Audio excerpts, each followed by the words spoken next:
Hi guys, I'm back. In today's video, we're gonna tackle these two Vietnamese letters, A and which I think are probably the two most confusing letters in the Vietnamese alphabet. This video is also gonna be the part 3 of the diphthong series, and I will address the diphthongs on the screen at the end of the video. So if you want to learn more about them, just keep watching.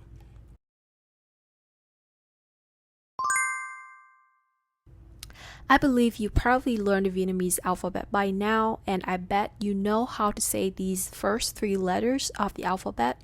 From left to right, we have A, That's easy, right? But if you learn Vietnamese for a while and you know about the Vietnamese tones, you probably noticed that A is actually A plus the rising tone, aka dấu sắc. So A sounds exactly just like A. What about is plus the rising tone. So sounds just like According to what I just said, if I add some more elements in this case I added a C at the beginning and an M at the end, these pairs should still sound the same, right? But they actually don't. Let's take a listen. Căm, cám, câm, cớm. For today's lesson, let's divide the Vietnamese vowel letters into 2 groups, the normal ones and the confusing ones. For the confusing group, we have A and and for the normal group, we have the rest of the vowel letters like A, E, I, O, U. For the normal letters, the pronunciation of them stay consistent if you add a consonant next to them.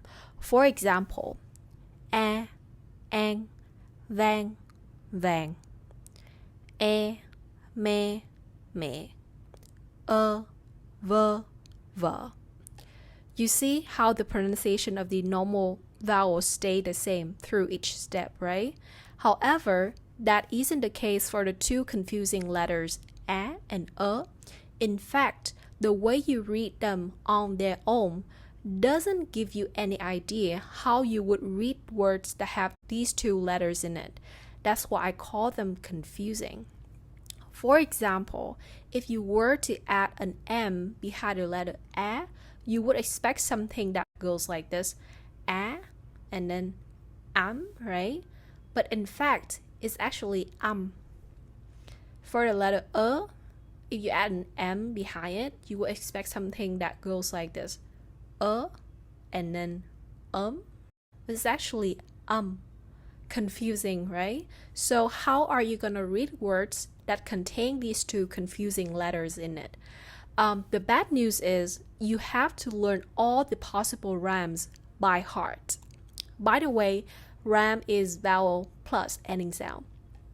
But the good news is, although the pronunciation is confusing when you go from a single vowel to a rhyme, you will see when I read these rhymes out loud, there's a common ground among them, just so that you are not so scared of having to learn all of them by heart. A quick side note, for the N and the T ending sound right here, I will read them in Southern accent, which means the N is gonna be the NG ending sound and the T ending sound is gonna be the C ending sound. Therefore, these pairs are gonna sound exactly the same. If you want to say them in Northern accent, just say the T and the N ending sound as they are. Also, I'm gonna read each row 3 times slowly so that you can follow along. Alright, let's begin. Ác, ấp, ác, ăn, ăn. Ác, ấp, ác, ăn, ăn. Ác, ấp, ác, ăn, ăn. Ất, ấp, ất, ân, ân. Ất, ấp, ất, ân, ân. Ất, ung, ung. Another way for you to improve your pronunciation for a and is to compare them with their closest relatives, which are a and Let's take a listen and see if you can hear the difference between these pairs. Cam, cam, vang, vang. Again, cam, cam, vang, vang. Cơm, căm, hớt, hất. Again, cơm, căm, hớt, hất. If you pay close attention, you will notice that words that have a and they are longer and more elongated. But for words that have a and they must be short, sharp, abrupt, and higher in pitch.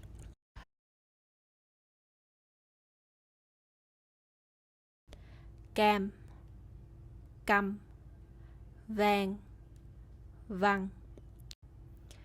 Cơm, căm, hớt, hất. Also, as for the pair a and words with a is more spacious, whereas words with a is more restricted. So to make words with a like the mark kind of suggests, at least that's the way I see it, you narrow the sound a little, plus you say it shorter, sharper, and higher in pitch. There you have it. Let's compare them again. Cam, căm, vang, vang. As for the pair and the same here. Words with is longer, more elongated, while words with is shorter, sharper, and more abrupt. To make words with look at the mark of Again, this is at least how I visualize it.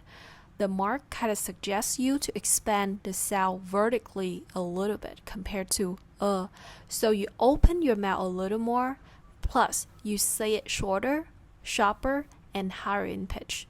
Let's take a listen again. Cơm, căm, hớt, hất. Now, let's compare a and It's pretty easy.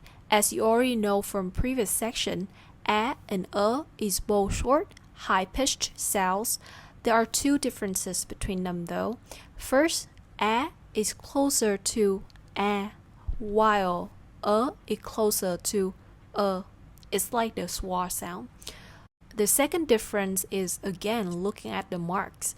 You see a is more flat and narrow, while is more roomy. Let's take a listen at these examples. Vang, vâng, bắc, bốc, tắc, tấc. Now, let's look at all the possible diphthongs that have a and in it. Before we begin, I think it's very helpful to know that these diphthongs, as well as a and have to be accompanied with ending sounds in order for them to be pronounced. For example, you're never gonna see these words in Vietnamese since they are unreadable. Therefore, in this session, we're gonna learn these two diphthongs in rem, meaning when they are followed by ending sounds.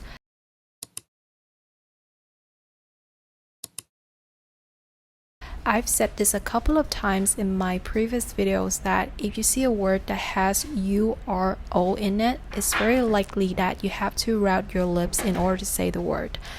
The same thing applies here. Let's go through these sounds one by one.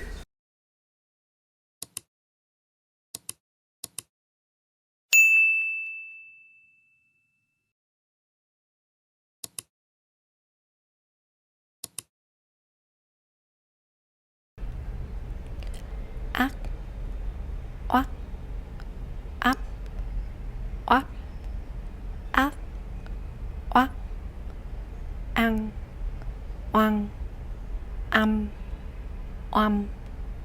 ăn, ăn, ấp, uất, ân, uân, ân, uân. Before we start reading these examples, there's something that you need to know so that I will not confuse you when I read them out loud.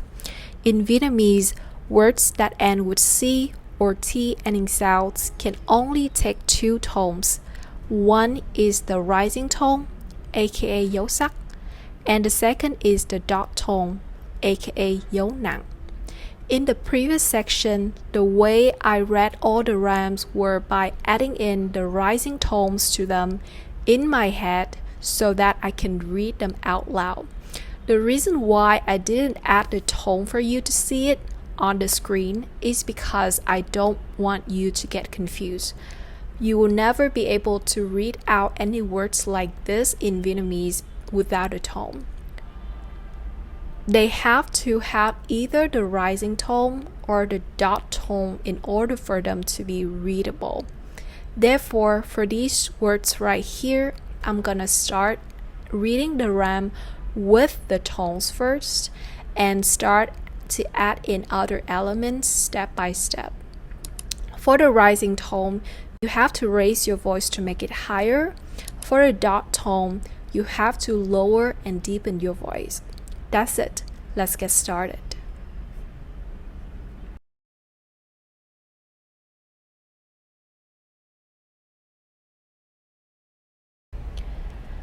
Ắc, oắc, loắc, choắc, ạc, oạc, hoặc, ăn, oăng, oằng, loằng, ngoằng, âm, oăm, oảm, ngoảm, ăn, oăng, xoang,